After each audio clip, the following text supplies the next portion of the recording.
যোৱাকালি মোৰ দেউতাই মানে আমাৰ ওচৰৰে মিল এটাত কাম কৰে। মিলটোত কাম কৰিলে ৰাতিপুৱা ওলাই গৈছে কাম কৰিব। তাৰপিছত কাম কৰি আহি একদম লাষ্টত আৰু মানে গাড়ীৰ পৰা মাল নামোতে মানে গাত পৰিছে আৰু মিলৰ ভিতৰতে। মানে তেওঁৰ শৰীৰত গছ পৰি গৈছিল? হয়, ইয়াতো পৰিছে পৰা বুলি গম পাইছোঁ। তাৰপিছত কি কৰিলে মালিকে?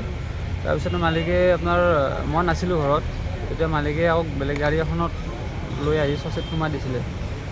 আমাৰ ঘৰৰ মানুহ তেতিয়া কোৱা নাছিল। তাৰপিছতে মোক ফোন মাৰিছে ঘৰৰ পৰা। তাৰপিছত আকৌ মই বাহিৰে আহি মানে মেডিকেলো পাইছোঁ, তেতিয়া ডেথ হোৱা বুলি কৈছে। মিলটো মালিক কোন আছিলে? মালিক আপোনাৰ জাকিৰ হুছেইন। কিমান দিন ধৰি দেউতা তাত কাম কৰি আছিলে? 2-3 বছৰমান কৰিছে।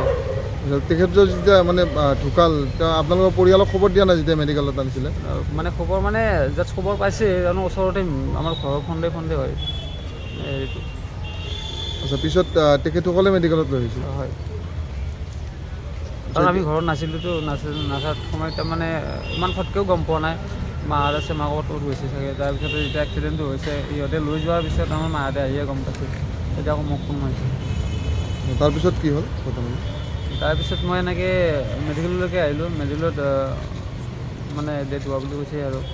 পিছত তাৰপিছত মই ক'লোঁ যে মোক সুধিছে পুলিচৰ মানে হেৰি কৰিব নালাগে, এনেকৈ কৈছে। তেতিয়া মই কৈছোঁ নহয়, এইটো এনেকৈ নহয়, আলোচনা কৰি কিনে কৰিব লাগিব, মই অকলে কৰিব নোৱাৰোঁ। তেতিয়া কৈছে কিবা এটা হেৰি কৰা কাৰণে চহী এটা লাগে। তেতিয়া মই চহী এটা মাৰি থৈ গুচি আহিছোঁ।